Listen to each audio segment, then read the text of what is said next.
இயேசுவே நீர் தொட்டால் போதும்,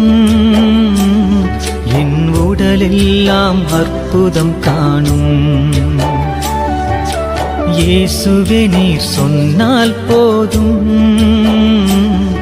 என் மனமெல்லாம் சுகமாய் மாறும்.